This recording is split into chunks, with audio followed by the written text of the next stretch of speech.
सुबह सुबह तड़के अचानक से शोर की आवाज सुनकर मेरी आंख खुल गई।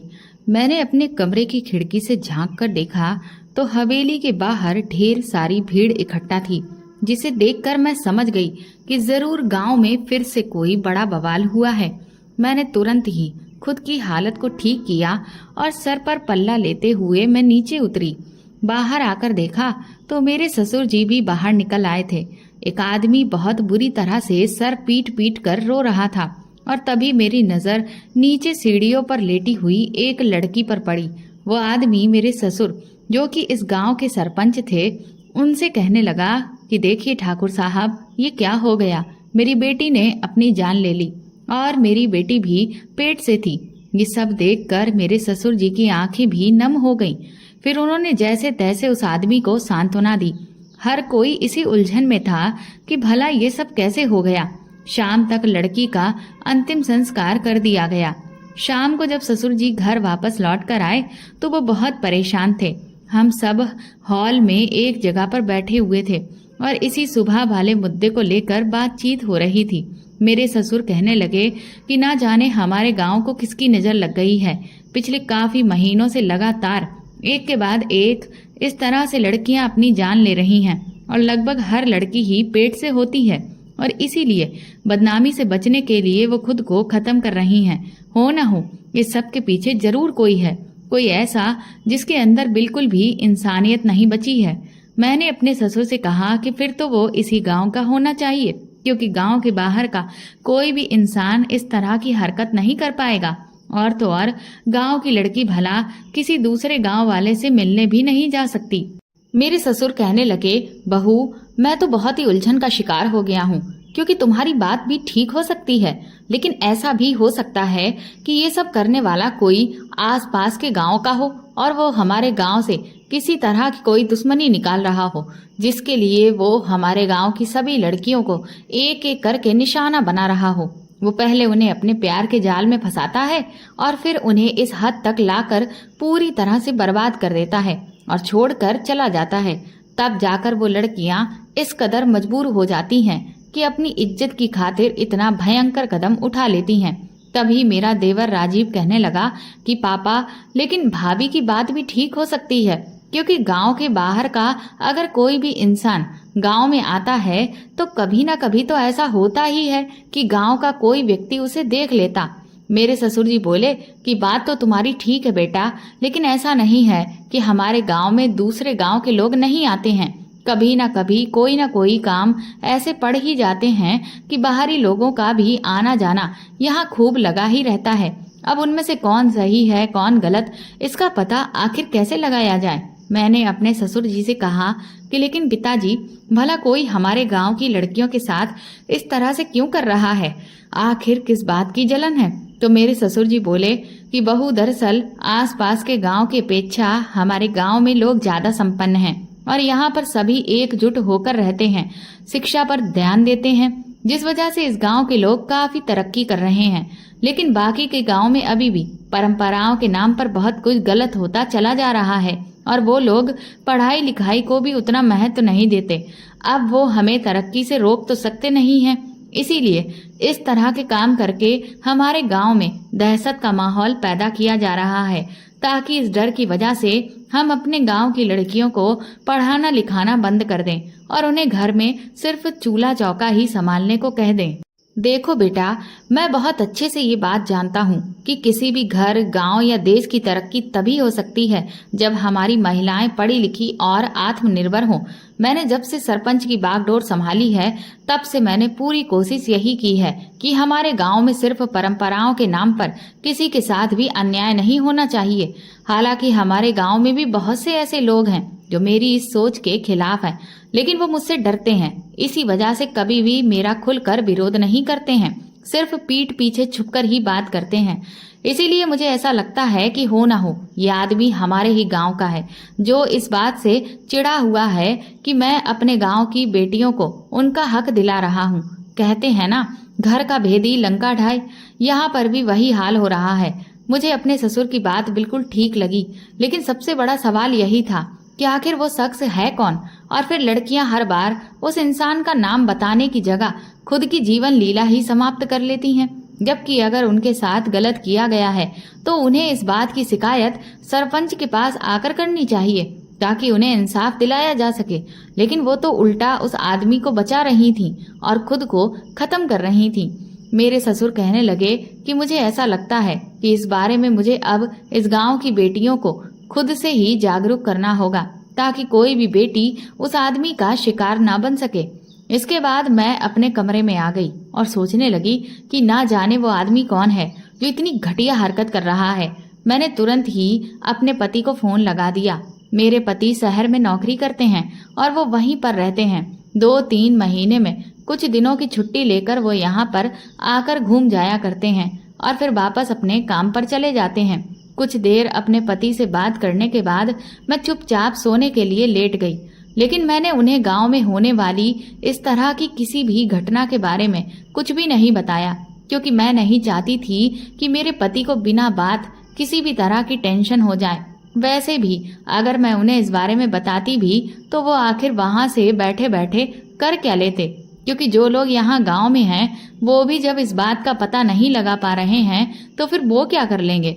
और अब तो ससुर जी खुद से कोशिश कर ही रहे हैं कि वो किसी भी तरह से गांव की बेटियों को बचा लें। अगले दिन मेरे ससुर मेरे देवर राजीव के साथ और गांव के कुछ आदमियों को लेकर पंचायत घर चले गए। काम से फ्री होने के बाद मैं भी वहां पहुंच गई। वहां पर उन्होंने गांव के हर एक इंसान, चाहे बड़ा हो बूढ़ा हो, बच्चा जवान औरतों, सभी को बुलाया हुआ था। उन्होंने सबके सामने वहां पर गांव की बेटियों से ये गुजारिश की कि वो किसी भी इंसान की बातों में बिल्कुल भी ना आए, क्योंकि जिस तरह की घटनाएं हो रही हैं उससे ये साफ पता चल रहा है कि कोई है जो बेटियों की मासूमियत का पूरी तरह से फायदा उठा रहा है और उनके जीवन को बर्बाद कर रहा है। सच कहूं तो मुझे अपने ससुर की सोच पर बहुत गर्व है, क्योंकि गांव का ज्यादातर इंसान मैंने ऐसा ही देखा है जिसकी सोच इतनी ज्यादा खुली हुई नहीं होती। लेकिन मेरे ससुर की सोच सबसे अलग और अच्छी है और वो जिस तरह से लड़कियों के लिए जागरूक हैं और जितने काम वो लड़कियों की सुरक्षा और उनके भविष्य को बेहतर बनाने के लिए करते हैं, ऐसे काम करते हुए मैंने आज तक कभी भी पूरे गांव में किसी को भी नहीं देखा है। मुझे आज भी वो दिन याद है जब मेरे ससुर जी ने मुझे अपने बड़े बेटे विजय के लिए चुना था। पहल तो मैं ये शादी बिल्कुल भी नहीं करना चाहती थी, लेकिन फिर मेरी माँ ने मुझे समझाया कि सपना बेटा, तुम्हें नहीं पता कि तुम कितनी भाग्यशाली हो, क्योंकि एक तो तुम इतने बड़े परिवार की बहू बनोगी, वहाँ ना तो रुपए पैसे की कमी है और साथ ही हर तरह की सुविधा उस घर में मौजूद है और तुम्हारे ससुर की सोच भी बहुत ही ज्यादा नेक है। तब जाकर मैंने थोड़ा बहुत अपने मन को समझाया, क्योंकि पहले तो मुझे इस बात का डर सता रहा था कि मैं तो एक गरीब घर की लड़की हूँ और अगर मैं इतने अमीर परिवार में पहुँच गई तो वो लोग ना तो मेरी इज्जत करेंगे ना ही मेरे माँ बाप की, बल्कि बस हमेशा हर वक्त मुझ पर अपने रुपए पैसों की धौंस जमाएंगे और मुझे नौकरानी बनाकर ही रख देंगे। और फिर मैंने अक्सर सुना था कि बड़े घर के लड़के बहुत ज्यादा बिगड़ैल होते हैं, इसलिए मुझे लगा कि कहीं मेरा होने वाला पति भी हद से ज्यादा बिगड़ैल या अय्याश टाइप का इंसान ना हो। लेकिन मेरी सोच के विपरीत विजय तो बिल्कुल अपने पिता की तरह बहुत सुलझे हुए इंसान थे, बल्कि वो तो इतने शांत और सीधे थे कि अब तो मुझे ऐसा लगता है कि उनसे ज्यादा तो मैं तेज हूँ। मैं खुद को बहुत भाग्यशाली समझती हूँ जो मैं इस घर की बहू बनी हूँ और मेरा देवर भी बिल्कुल अपने भाई की तरह सीधा साधा इंसान है। बस कभी कभी कुछ बातों में वो अपने पिता से जिद लेकर बैठ जाता है, लेकिन इतना तो मुझे लगता है कि उसका हक भी बनता है, क्योंकि वैसे भी जो छोटे होते हैं वो लाडले होते हैं और वो इसी तरह से जिद्दी हो जाते हैं। क्योंकि मेरी छोटी बहन भी बिल्कुल उसी की तरह है, वो भी छोटी है तो उसे भी खूब लाड़ प्यार मिला है और वो भी इतनी ही जिद्दी है। बात बात पर कभी माँ से लड़ जाती है तो कभी मेरे पापा से लड़ बैठती है। अभी 2-3 दिन बीते ही थे कि तभी मेरे घर से खबर आई कि मेरी माँ की तबीयत कुछ ठीक नहीं है। ये सुनते ही मेरे ससुर जी ने मुझसे कहा कि मैं अपने घर चली जाऊं और जब तक माँ की तबीयत ठीक नहीं हो जाती तब तक मैं वहीं पर ही रहूं। मैंने तुरंत ही अपना सारा सामान पैक करके अपने घर पहुंच गई थी। मेरे घर पहुंचते ही माँ की तबीयत में थोड़ा थोड़ा सुधार होने लगा। मुझे भी अपने मायके पहुंचकर बहुत अच्छा लग रहा था। इसके बाद शाम को मैं अपनी सबसे अच्छी सहेली संगीता से मिलने के लिए चली गई। उसके साथ काफी महीनों के बाद मैंने ढेर सारी बातें की थी, लेकिन मुझे न जाने क्यों उसकी तबीयत कुछ ठीक नहीं लग रही थी। मैंने उससे पूछा भी कि तुम्हारी तबीयत क्यों खराब है, पर वो मुझसे कहने लगी कि ऐसा कुछ नहीं है, मैं तो बिल्कुल ठीक हूँ। वो मुझे कुछ परेशान भी नजर आ रही थी, पर मुझे लगा कि हो सकता है उसके घर में कोई बात हुई हो, क्योंकि उसके पापा बहुत ज्यादा शराब पीते हैं और अक्सर वो शराब पीकर खूब ज्यादा लड़ाई करते हैं और मारपीट भी करते हैं, जिस वजह से अक्सर घर में टेंशन बनी रहती है। और फिर कोई भी रोज रोज उन्हीं बातों को लेकर आखिर कब तक दूसरों से शिकायत करता रहे, इसलिए मैंने इन सब बातों पर बहुत ज्यादा ध्यान नहीं दिया। मेरी छोटी बहन पायल मेरे घर लौटने से बहुत खुश थी। वो कहने लगी, दीदी आप कितने महीनों बाद घर आई हो, क्यों ना हम लोग कहीं घूमने चलते हैं। मैंने सोचा बहुत दिन से मैं फिल्म देखने नहीं गई हूँ, इसलिए अगली शाम ही हमने फिल्म देखने का प्लान बनाया और अगले दिन हम पिक्चर देखने चले गए। हालांकि मैंने अपनी दोस्त संगीता से भी कहा था, लेकिन उसने कहा कि उसे कुछ जरूरी काम है, इसलिए वो हमारे साथ नहीं जा सकती। फिल्म देखने के बाद हम लोग जब वापस गांव लौट रहे थे तो काफी अंधेरा हो गया था और तभी मैंने गाड़ी से लौटते हुए रास्ते में एक जगह पर संगीता को किसी से बातचीत करते हुए देखा। अंधेरा काफी होने की वजह से मुझे उस व्यक्ति का चेहरा ठीक से नजर नहीं आया, लेकिन संगीता को मैंने दूर से देखते ही पहचान लिया था और वो जिस तरह से बात कर रही थी उससे साफ समझ आ रहा था कि वो बहुत ज्यादा परेशान है, क्योंकि वो किसी के सामने हाथ जोड़ रही थी और बहुत बुरी तरह से रो भी रही थी। ये देखकर मैं घबरा गई। मैंने पायल से तो इस बारे में कुछ भी नहीं कहा, लेकिन सोचा कि कल ही मैं जाकर संगीता से इस बारे में बात करूंगी। लेकिन मुझे क्या पता था कि संगीता से बात करने का मौका मुझे अब दोबारा कभी नहीं मिलने वाला। अगली सुबह जब सूरज की पहली किरण उगी तो वो मेरे लिए बहुत बुरा संदेश लेकर आई थी। सुबह उठते ही चारों तरफ कोहराम मचा हुआ था। मैंने जब माँ से पूछा तो उन्होंने मुझे बताया कि संगीता ने अपनी जीवन लीला समाप्त कर ली है। ये सुनते ही मैं तो खड़े से ही बेहोश होकर गिर गई। काफी देर के बाद जब मुझे होश आया तो रो रो कर मेरा बहुत बुरा हाल था और फिर जब हकीकत मुझ पर खुली तो मेरे पैरों तले से जमीन निकल गई, क्योंकि संगीता भी उसी आदमी का शिकार बन गई थी जिसका अब तक गांव की ढेर सारी लड़कियां शिकार बनती आई हैं। क्योंकि संगीता भी पेट से थी। ना जाने कौन वो आदमी है जो एक के बाद एक लड़कियों की इस तरह से जिंदगियां खराब कर रहा है। मुझे अपनी सहेली को खो देने का बहुत ज्यादा गम था। मैं हर हाल में उस आदमी को सजा देना चाहती थी, लेकिन आखिर मैं कर भी क्या सकती थी। मैंने सोचा कि जब मैं वापस अपने ससुराल लौटूंगी तो अपने ससुर जी से कहूंगी कि वो इस बार पुलिस को इस बारे में खबर करें, क्योंकि मुझे कुछ भी करके अपनी सहेली की मौत का बदला उस आदमी से हर हाल में लेना ही था। पर इधर एक नया बखेड़ा मेरे घर में खड़ा हो गया था। मेरे पापा मेरी बहन को लेकर बहुत परेशान थे। वो मुझसे कहने लगे कि जब गांव में बाकी लड़कियों के साथ इस तरह की चीजें हो रही हैं तो अब मुझे पायल के लिए बहुत डर लग रहा है, क्योंकि कहीं ऐसा ना हो कि जैसे एक एक करके गांव की बाकी की लड़कियां शिकार बन रही हैं, कहीं हमारी पायल भी इस सब का शिकार ना बन जाए। पापा की ये बात सुनकर मैं भी बहुत बुरी तरह से दंग रह गई थी, क्योंकि इस सब में मैंने इस ओर तो ध्यान ही नहीं दिया कि मेरी बहन भी तो जवान है और उसके साथ भी तो ऐसा कुछ हो सकता है। पापा कहने लगे कि देखो सपना बेटा, इससे पहले कि तुम्हारी बहन के साथ भी कुछ ऐसा वैसा हो जाए, बेहतर यही होगा कि मैं अब उसके हाथ पीले कर दूं और उसे उसके ससुराल विदा कर दूं। लेकिन इतनी जल्दी हमें कोई भी रिश्ता नहीं मिलने वाला और मुझे अब जरा सा भी सब्र नहीं हो रहा है। मैंने पापा से कहा कि आपकी बात बिल्कुल ठीक है, लेकिन भला इसमें मैं क्या कर सकती हूँ। तो माँ मुझसे बोली कि तुम ही तो सब कुछ कर सकती हो, क्योंकि अब तुम ही हमारी एक आखिरी उम्मीद हो। मैं उनकी ये बात सुनकर हैरत से उन्हें देखने लगी। मुझे समझ नहीं आ रहा था कि भला मैं उनकी उम्मीद कैसे हूँ। तो पापा मुझसे कहने लगे कि हम चाहते हैं कि तुम अपने ससुर से अपने देवर राजीव के लिए पायल की बात करो। उनके मुंह से ये बात सुनकर मैं तो दंग रह गई थी।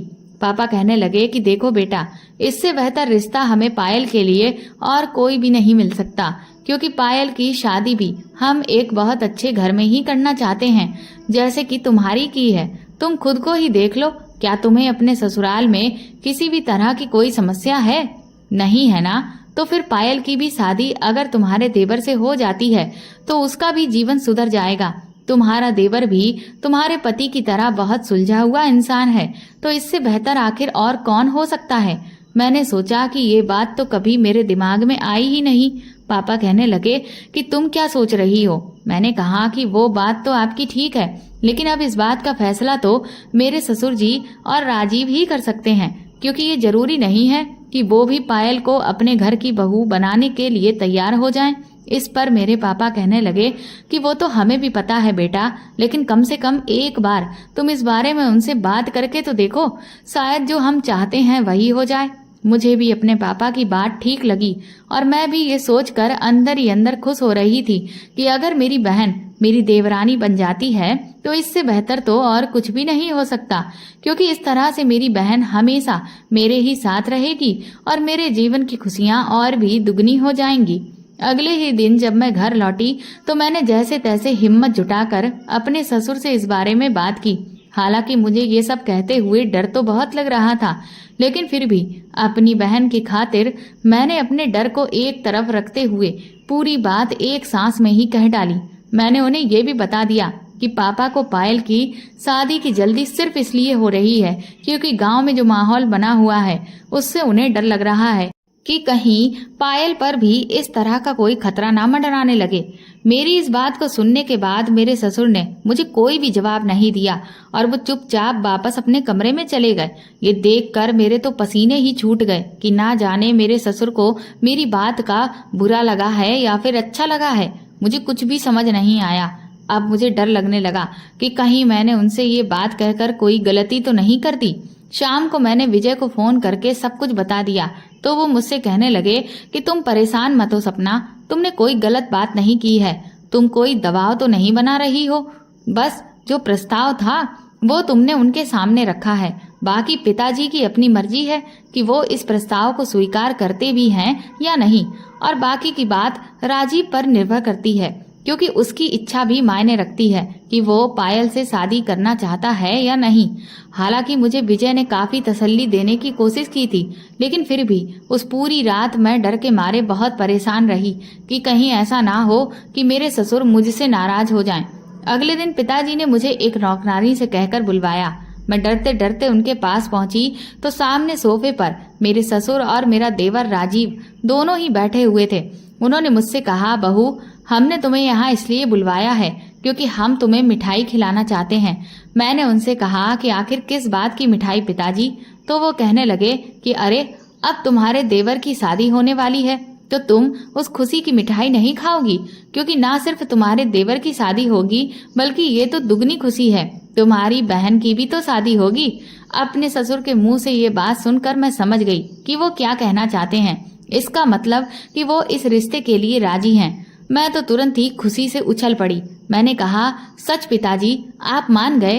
वो कहने लगे, क्यों नहीं सपना, जब तुम इतनी अच्छी हो तो तुम्हारी बहन भी तो तुम्हारी परछाई ही होगी, और तुम्हारे जैसी ही दूसरी बहू पाकर मैं खुद को बहुत खुश नसीब समझूंगा, क्योंकि मैं इस घर में ऐसी ही लड़की लाना चाहता हूँ जो पूरे घर को बांध कर रखे। और राजीव को भी इस रिश्ते से कोई ऐतराज नहीं है, उसे भी पायल पसंद है। ये सुनकर मैं बहुत खुश हो गई थी।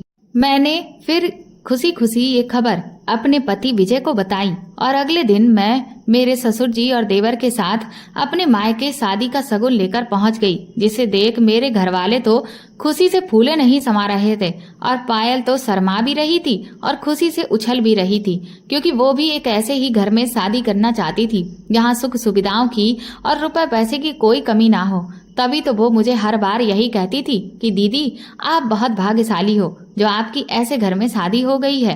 काश मुझे भी ऐसा ही घर मिल जाता। और अब तो उसे भी वही घर मिल रहा था जो मुझे मिला था। पंडित जी से सारी रस्में तय होने के बाद अगले महीने की तारीख फिक्स हो गई और जल्दी ही वो दिन भी आ गया और मैं अपनी बहन को विदा कराकर अपने ससुराल ले आई। अपनी बहन की शादी की पहली रात की सारी तैयारियां मैंने और विजय ने साथ में मिलकर ही की थी। हम बहुत खुश थे। विजय भी इस बार जब आए तो पूरे 1 महीने की छुट्टी लेकर आए थे। वो कहने लगे कि बहुत समय हो गया, मैं घर वालों के साथ भी नहीं रहा, और फिर मैं सोच रहा हूँ कि अब तो राजीव की भी शादी हो जाएगी, तो क्यों ना हम चारों लोग घर पर काफी अच्छा समय बिताएं और जब समय मिले तो कहीं बाहर मिलकर घूमने भी जाएं। मुझे भी विजय का ये आइडिया बहुत पसंद आया था।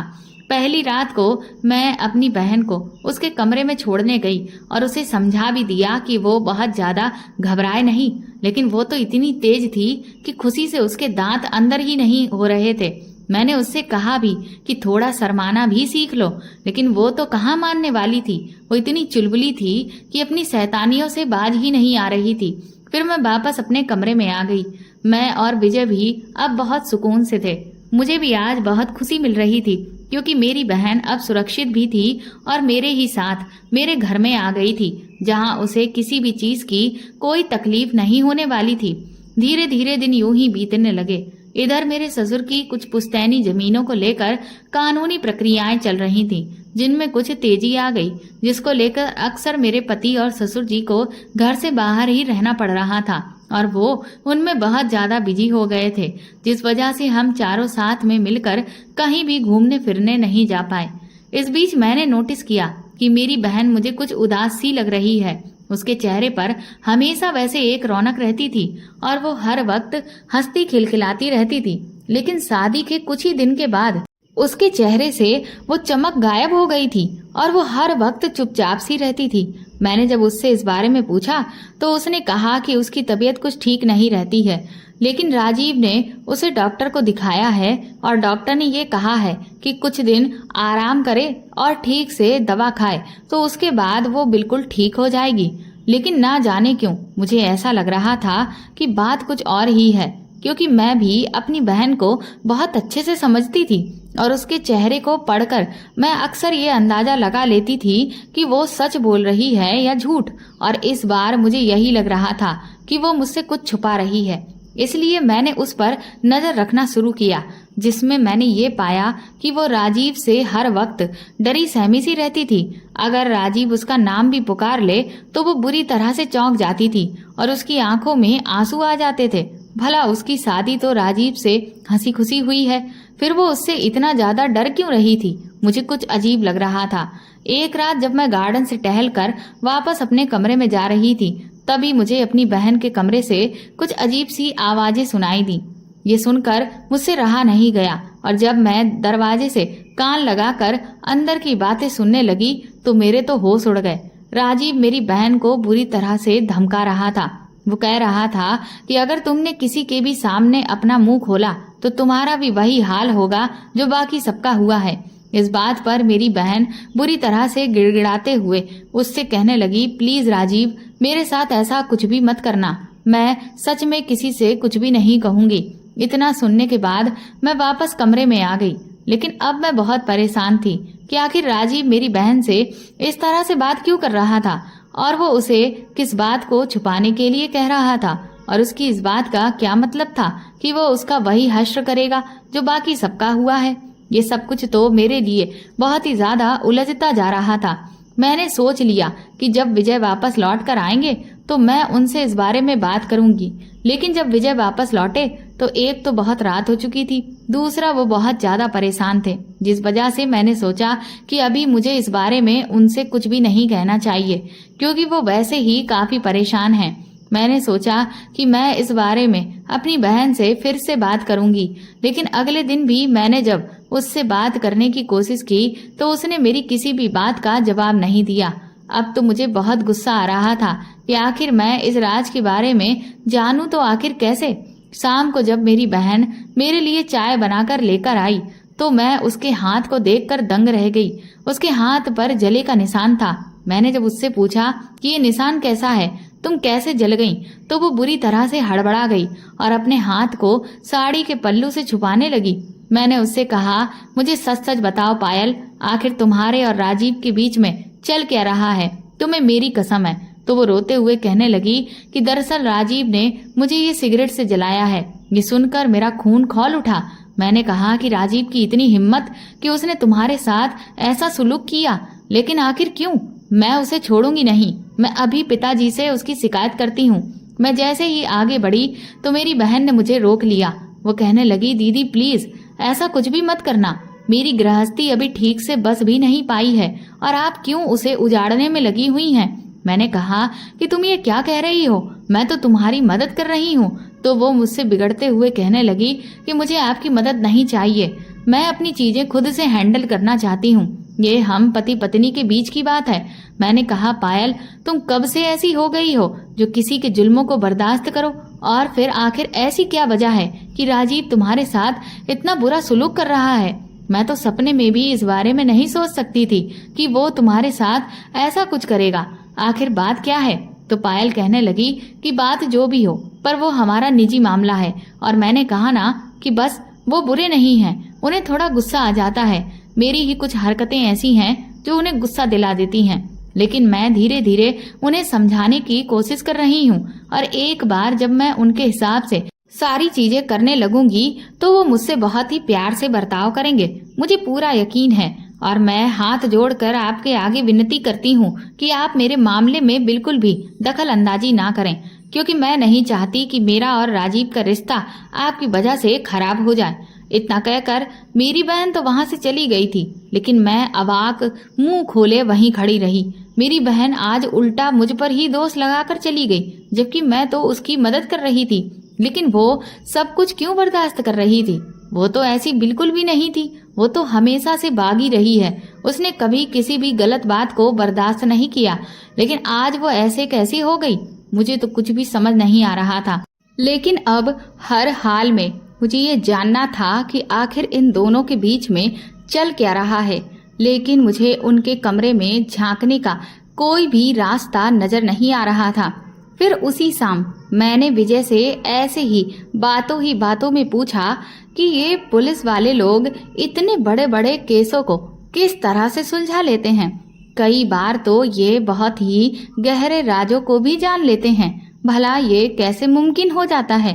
तो मेरे पति कहने लगे कि अरे अब तो बहुत तरह के खुफिया कैमरे चलने लगे हैं, जो साइज में भी बहुत छोटे हैं और जिन्हें कहीं पर भी आसानी से फिट किया जा सकता है, जिनका इस्तेमाल अब बहुत ज्यादा होने लगा है, जिनमें सब कुछ आराम से रिकॉर्ड हो जाता है। यहाँ तक कि अब तो इतनी टेक्नोलॉजी बढ़ गई है कि तुम किसी भी जगह पर बैठे बिठाए किसी दूसरी जगह पर क्या हो रहा है उसे इन कैमरास की मदद से अपने मोबाइल फोन में आराम से देख सकती हो। अपने पति की ये बात सुनकर मेरे दिमाग की बत्ती जल गई, क्योंकि अगर ऐसा है तो ये तो मैं भी कर सकती हूँ। मेरे पति कहने लगे, क्यों, तुम्हें किसकी जासूसी करनी है? मैंने बहाना बनाते हुए कहा कि अरे मुझे किसी की कोई जासूसी नहीं करनी, मैं तो बस ऐसे ही जानकारी के लिए आपसे पूछ रही थी। विजय कहने लगे कि मुझे तो ऐसा नहीं लगता कि तुम बिना वजह इतनी पूछताछ करोगी, जरूर कोई बात है, क्या तुम मुझे नहीं बताओगी?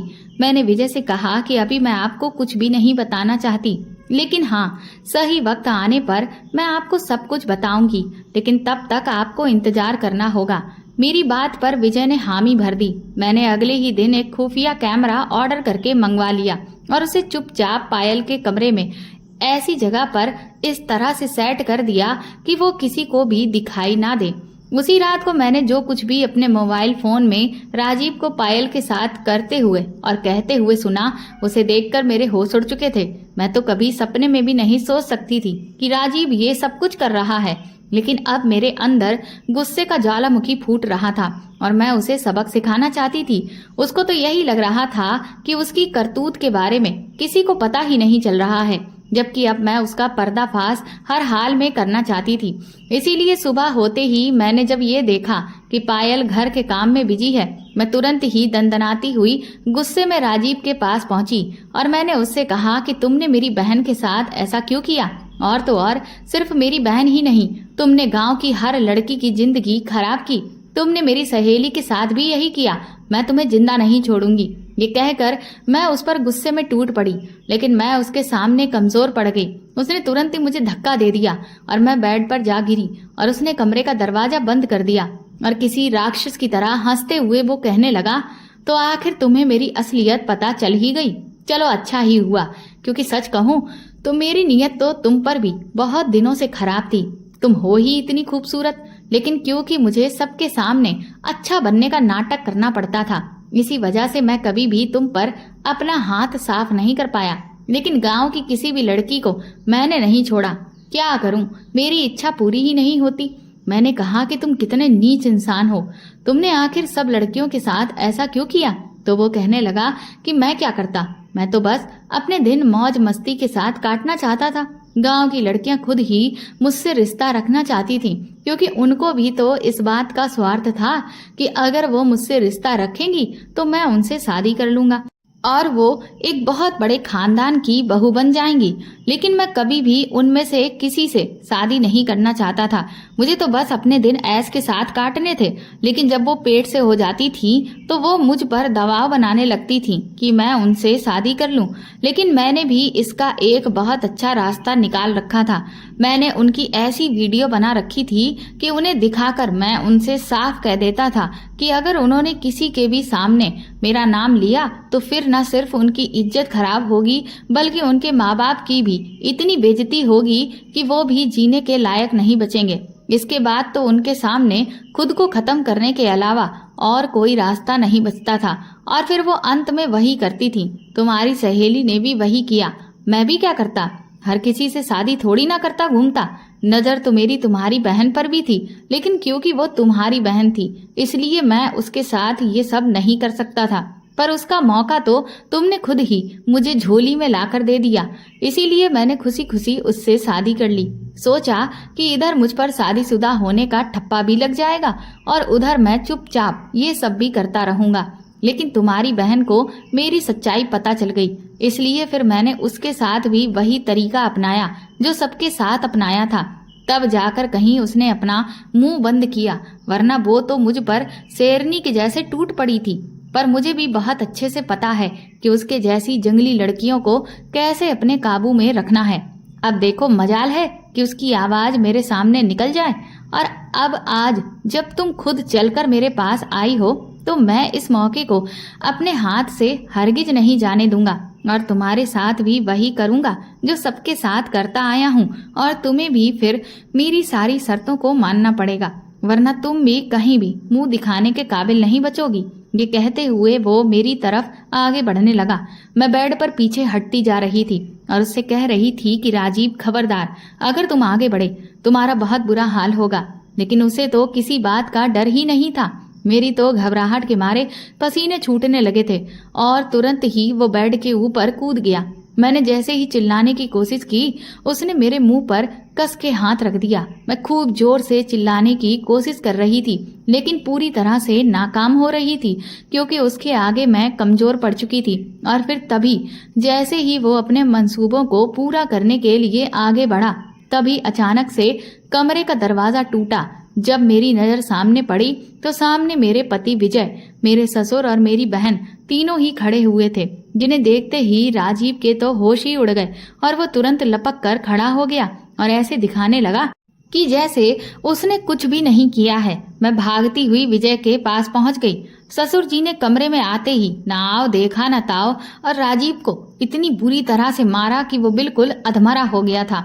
इसके बाद उन्होंने पुलिस को बुलाकर राजीव को पकड़वा दिया और उसे जेल भेज दिया।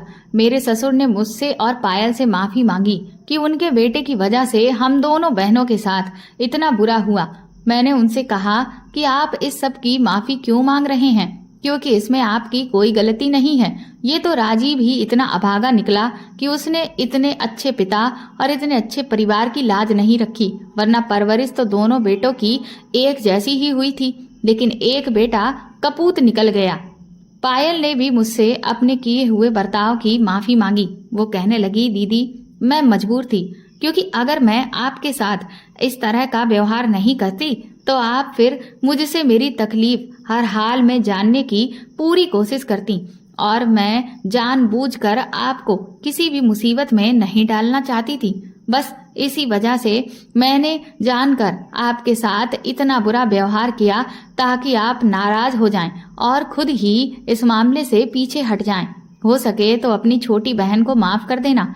मैंने उससे कहा कि मैं जानती हूँ पायल, तुम्हें माफी मांगने की कोई जरूरत नहीं है। मैं भी बहुत अच्छे से समझ गई थी कि मेरी बहन जरूर किसी मजबूरी में है, इसीलिए वो मेरे साथ ऐसा कर रही है।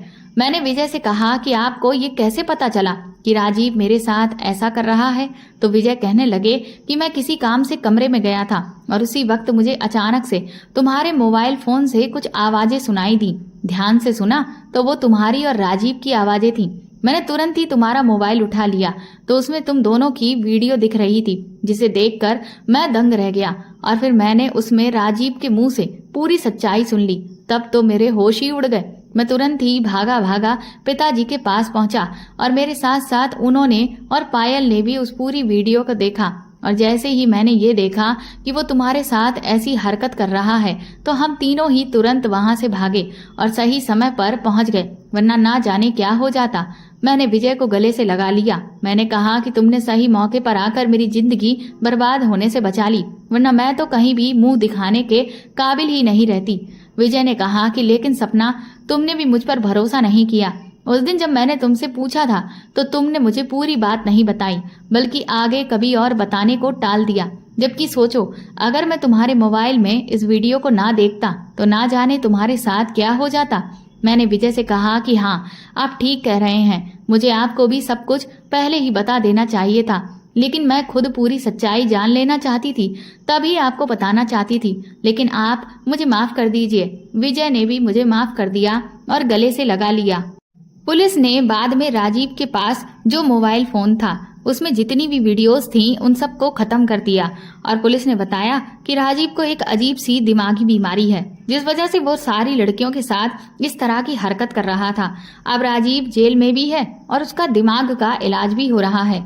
मेरे ससुर तो इस बात से इतना ज्यादा शर्मिंदा हुए हैं कि उनका बेटा इतना नीच निकल गया कि उनकी आए दिन अब तबीयत खराब रहने लगी है। हालांकि मेरे पति ने उन्हें बहुत समझाया, लेकिन क्योंकि मेरे ससुर एक उसूलों वाले और नेक इंसान थे, इसलिए उनसे ये सदमा बर्दाश्त नहीं हो रहा था कि उनके गांव की वो लड़कियां जिनके जीवन को वो सुधारना चाहते थे, उनके जीवन को बर्बाद करने वाला और कोई नहीं बल्कि उनका ही अपना खून था। इधर मैंने अपनी बहन का तलाक भी राजीव से करवा दिया था और मेरे ससुर ने खुद अपने कंधों पर जिम्मेदारी लेते हुए मेरी बहन की शादी दोबारा एक बहुत ही अच्छे परिवार में करवा दी। अब मेरी बहन अपने दूसरे पति के साथ बहुत खुश है। 1 साल के बाद मैं भी एक प्यारे से बेटे की माँ बन गई हूँ। सब कुछ बहुत अच्छा है, लेकिन दुख सिर्फ इस बात का है कि अब मेरे ससुर इस दुनिया में नहीं है, क्योंकि अपने बेटे की करतूत का सदमा वो बहुत ज्यादा दिनों तक झेल नहीं पाए और एक दिन हार्ट अटैक से उनकी मौत हो गई थी। पर आज भी मैं अपने ससुर को बहुत याद करती हूँ, क्योंकि उनके जैसा नेक इंसान मैंने आज तक कभी भी नहीं देखा। तो दोस्तों, आपको ये कहानी कैसी लगी हमें कमेंट करके जरूर बताएं और प्लीज इस कहानी को ज्यादा से ज्यादा शेयर और लाइक करके मेरे चैनल को सपोर्ट करें।